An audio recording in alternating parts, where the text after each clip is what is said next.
Okay, I want to share something with you guys I was thinking about just now. So I've been listening to podcasts all day, talking about the Essenes this morning and all that.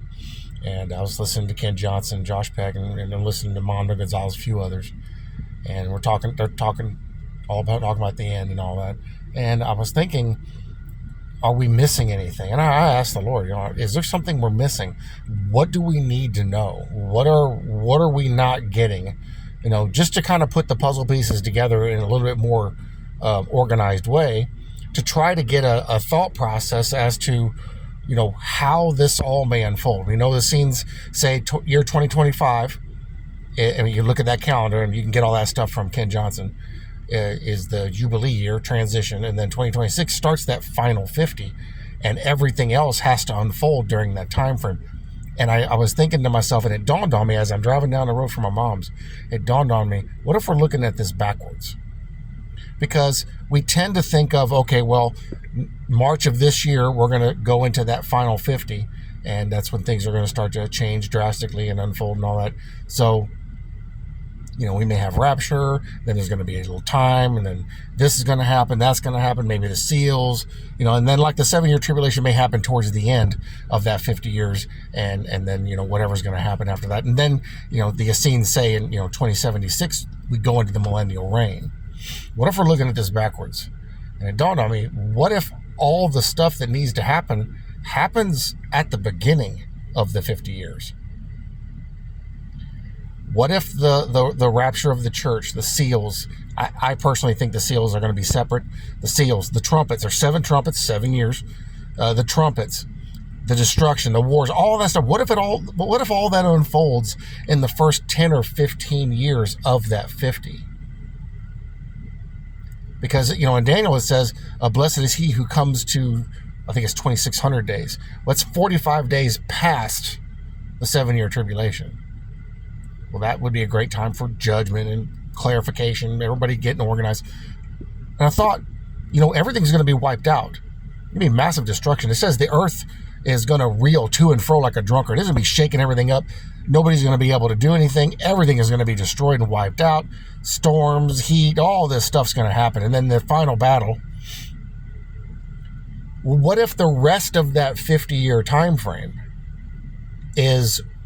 so it's say it'll be about 30 plus years.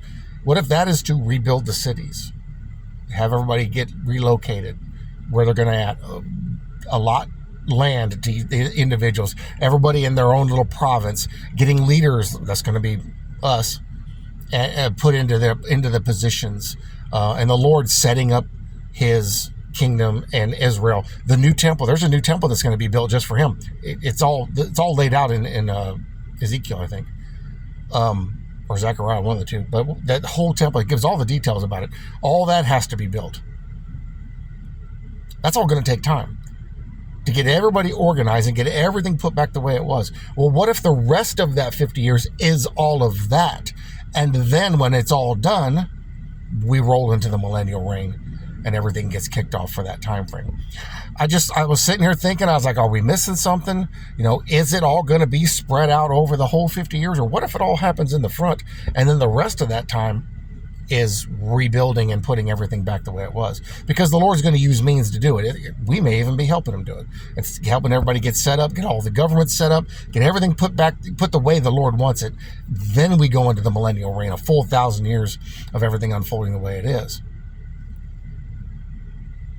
Just throwing it out there. Maybe we're looking at this backwards. Maybe it's not going to roll out, and I could be wrong. Maybe it's not going to roll out slowly and then finish up at the end of this 50-year time frame. But maybe it all unfolds in the beginning of it, and the rest of that time is preparation for the millennial reign. Maybe. Could be. We don't know. We won't know till we get there. We won't know until it happens. But I was just thinking about that. I was like, we got to be missing something here. That's a lot of time, and it can all unfold in that time. But I have a hard time figuring out how it's going to unfold and what makes the most sense. And then as I was driving, I pulled over here. I realized, I thought, it dawned on me, what if it all happens in the beginning and the rest of that time is prep? Because everything has to be rebuilt. There's not going to be nothing left. Everything that's described in the book of Revelation, That's utter obliteration. Well, all that has to be rebuilt. People have to be relocated. What if that rest of that time is for that, and then we go into the millennial reign? Because it talks about how every year everyone has to go up to Jerusalem every year on Feast of Tabernacles to pay homage to the Lord every year. And if they don't, it won't rain on their land.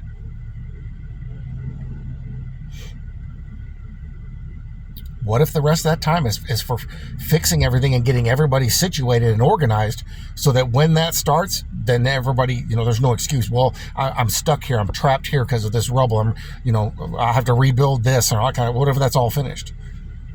Just throwing it out there. It's food for thought. Maybe we're looking at this backwards. Maybe it all happens up front and then the rest of that time is prep and then we go into the millennial reign. Anyway, maybe the Lord will reveal more to us between now and here in the near future. Or maybe we'll find out firsthand.